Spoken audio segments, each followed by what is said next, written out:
Good morning, everybody. Happy Thursday. Tony Budry, Shiva Bashkar, How are you? coming to you live from Los Angeles, California. Another wonderful video cast to share just some insights about credit. As you guys know, and for those who've been kind of supporting us the last few days, my specialty as a mortgage broker and his specialty as an attorney has been really kind of just focusing on empowering consumers to best have the highest credit scores possible, period. Whether you're building credit, whether you're storing credit, our intention, the reason why we designed Tier 1 is to empower everyone to have complete control and master over their credit. So today we're continuing on what we started talking about yesterday, which is the 5 factors that affect your credit. We talked yesterday, the day before yesterday I should say, about how your payment history is everything. That makes up about 35% of your credit score. Today, and continuing on building on that, we're going to talk about your balance to limit ratio or relationship, and that also makes up the second biggest component of your credit. I think somewhere between 30%, maybe a little bit more, maybe a little bit less, depending whether you're looking at the Vantage or the FICO. Anyways, without going off tangent, today's topic is the balance to limit ratio, and it's ultimately about kind of like really understanding what that is and how to be able to kind of utilize that to really best position you and your credit score, that is. So, luckily for you guys and for me, we have Shiva Bashkar here. No one has greater insight than this consumer rights attorney here. So I'm going to hand it over to him, and thank you for tuning in. Shiva. Great. Thank you, Tony, and thank you all for joining. So, as Tony mentioned, your credit, your balances make up roughly 30% of your credit score, give or take. Okay? So what exactly does this mean? In a nutshell, balances, we have a simpler word for. One that I know people don't like to use, it's debt. Okay? How much do you owe on what type of account? Now, let's first take a look at the 2 types of credit that count towards your debt or towards your balances. So really when we talk about credit, there's 2 types of accounts. There's revolving accounts and there are installment accounts. And in a nutshell, revolving account is anything that is not for a fixed amount, where you're not borrowing a fixed amount. Okay? So credit cards, store cards, charge cards. Any of you who shop on Amazon, I know the Amazon Prime card has become very popular as of late. The Chase trifecta with Chase Freedom, Chase Sapphire, Chase Sapphire Reserve. Everyone's about that right now, right? We have a lot of clients who working on their credit so they can get those cards and travel points. But anyhow, revolving accounts basically means, okay, there's a limit, yes, but you choose how much you borrow each month. So you might have a $5,000 credit limit on your Amazon card, okay, probably more like $1,000, yeah. Not that much. And you could spend no money, you could spend $50, you could spend $500. It's your choice, okay? That's a revolving account. Now, installment accounts are for fixed amounts, so student loans and home and auto loans and personal loans. What do I mean by a fixed amount? If you say, okay, you start college and you have to take out a student loan, maybe let's say for $40,000, okay? Probably more than that for a lot of you. Or you take out 3 loans which add up to $40,000, okay? The amount that you owe on the loan outside of your interest and all of that, which is fixed at the beginning, is not going to go up. And you also don't have control each month over what you owe, in the sense you owe the same amount of money roughly each month. Okay, the same is true with a home or an auto loan. If you go buy a car for $25,000 and whatever your interest rate is, you're going to pay about the same amount each month. And it's not something you have a choice on, where you can be like, oh, I'll pay a little less. I mean, you could pay a little bit less, but then you end up with a late payment, and you end up with not you end up with not having the car much longer. Repo. So yes, the repo man or repo lady shows up at your house, and let's avoid that. Yeah. So basically, point being, all of these are fixed amount loans. These ones you have choice, okay? Now, in terms of your debt, this is interesting, and it's sort of the opposite of what folks might expect.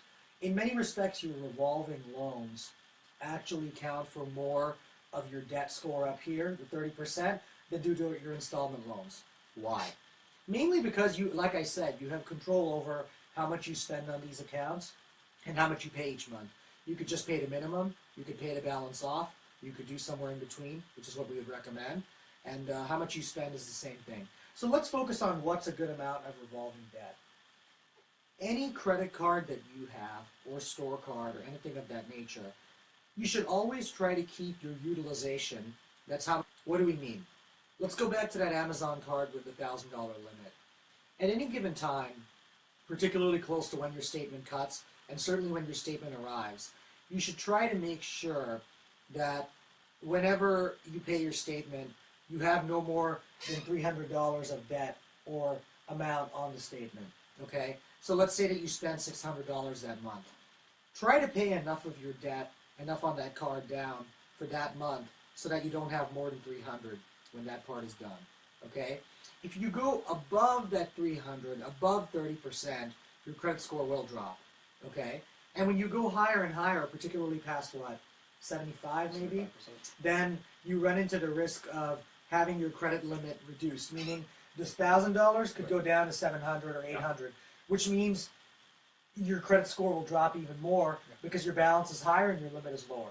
So point being, around the time that your statement arrives, when you pay your statement, try to make sure that on each card you have, you're below 30% of your limit, okay? And this is not just for each card, but across all cards. Yep. What do I mean? Say you have 2 cards, each is for 1,000. Now, Tony, let's ask you a question. Mm-hmm. Suppose that I have an Amazon card and a Chase card, Right. each for 1,000, and so that's 2,000, right?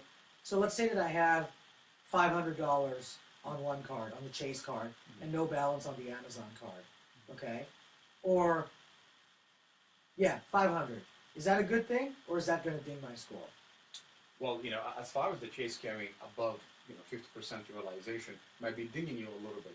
Right. So just to answer that Right. question directly, obviously, what you want to do is you want to keep your balance to a 30% ratio, or to the limit that is, as close as possible. So if you're using 50%, it's not really really helping you build or really optimizing your credit score. It might be dinging you a little bit. Are you perhaps alluding to maybe considering some balance transfer here? Yes, that brings us to our next point. Nicely done. Okay. So that brings me to the next That's a point. good point. One thing that a lot of you are probably hearing a lot about as of late is balance transfer cards. What are they? In a nutshell, and we're going to be doing a whole section on these, Yes. a balance transfer card lets you move your debt from one card, all of it, or from multiple cards over to another card. Yeah. So basically what they're saying is you can move your $300 debt over to this new card you'll open, okay, and pay no interest for 6 months to 18 months. Right. And then remember, this $300, you're usually paying interest on it. Right. So it's in your interest to keep it as low as possible. Right. So basically, balance transfer means you're moving your balance over as a means of reducing your utilization. Now, I'm going to go into this in more detail next week, but here's one thing I want you to remember. If you decide to do a balance transfer card, it's very important that you really focus on doing it in such a way that your limit on the new card is not above 30%, and you work towards paying your balance down. Reason being, if you don't, the interest rates when the free 0% period are over tend to be much higher, and you're going to get dinged. Right. And that brings me back to this thing, which is keeping balances low, not zero, but low, makes sense from a standpoint of this is not money for free, as we know. If you're past the promotional period, you probably are paying some kind of interest on that $300, okay? And you want to remember, $300 at 0% and $300 at 15% are very different. So keeping those balances low, even when 0% APR, makes a lot of sense because you'll get into the habit of it, okay? So to recap, 30% overall, so across all your credit cards, below 30%, and below 30% on each account. That's what's optimal for FICO. Now, that brings me to another point, which is below 30%, even below 10%, okay? If you had one account with a very low balance, say you have 3 credit cards, one where you show almost zero balance, not quite, but just about zero, and one where you keep a very low balance, maybe 4 to 5%, okay? Not zero, because then it looks like you're not using the card, and that dings you too. Maybe 4 to 5%. Would that help your score? Yeah. Yeah. And it's something we see a lot. If you actually look, the average person who has over an 800 credit score has at least 3 to 4 credit cards, and their overall balance on them is around, it's not zero, but it's no more than about 7 to 8%, most of which is usually concentrated on one card, with the other 3 cards all being close to zero. So sort of having several cards, low balances, if you can just focus on that, that'll be great. People ask us often, on installment accounts, how much debt is good, okay? I would say when you first open an auto loan or a mortgage, people often see a brief hit to their credit. That's mainly because it's brand new and it's decreasing the age of your accounts, Right. which we're going to discuss next week. It's not because you added the debt.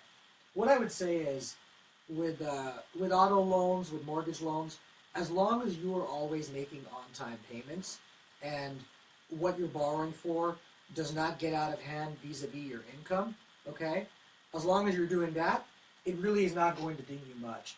But we often get this question, Tony, don't we have a lot of clients ask us, you know, Shiva, Tony, I have student loans, and the student loans are pulling my credit down. How many times have we heard that in the last 2 weeks? Almost in every case. Yeah. Yeah. We Trillions of consistently dollars hear in that. student loans. A lot of folks out there are carrying some student loan balances, and that question is always coming into play. But luckily that the algorithms don't really kind of factor in installment accounts as they consider or they factor in the weight of revolving, you know, accounts like credit cards, department stores, or, you know, the major credit cards. So yeah, but everyone has that. Correct. And it's exactly that. And you know, people often talk about, we keep seeing all these articles online about, oh, millennials and home buying. They can't buy because of student loan debt. And I'd like to clarify something here. Okay? People keep saying their credit isn't good because of student loan debt. That's not entirely accurate. Okay? Having student loan debt per se, say that somebody went to, you know, let's say some of you, I know we have some folks out there who've gone to some pretty pricey schools. Let's say you went to George Washington University in D.C. or Pepperdine here in L.A., both of which are pretty expensive universities. You could be carrying $150,000 or $200,000 in student loan debt, but that's not why your credit score is probably low. If that's the only thing that's showing on there, that might pull it down a bit. And even worse, if you have late payments, that's certainly going to ding it.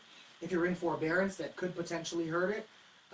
But most of all is being in default or having late payments. It's not so much having the debt, it's what you're doing with it, combined with you don't have other credit. Meaning a lot of kids just have these student loans and no credit cards, no auto loan, no personal loan.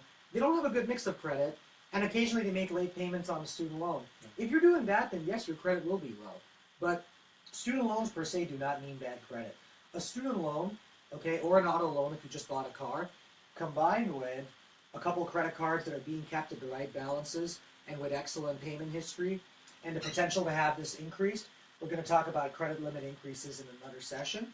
If you're doing all those things, student loan debt or auto debt should not hurt you. And if anything, mortgage debt specifically is one of the things that helps you, because a mortgage is usually for no less than a couple of $100,000. A lot more for those of you who live in LA, New York, and Miami and some of the big cities. Okay, a lot more than 200,000. Point is, if you can manage that, they understand that your credit skills are good and you have a good mix of credit. But really, it's not so much about how much debt you're carrying, especially with installment. It's about paying on time, and with revolving, keeping below 30%. So, again, as always, we'd like to invite you to send us any questions you have. Feel free to post it in the comments section or send us a private message, and we'll be happy to answer. Absolutely. From Los Angeles, California, Shiva Bhaskar, Tony Budry, Tier 1. We'll see you soon. Thank Take you for care. watching.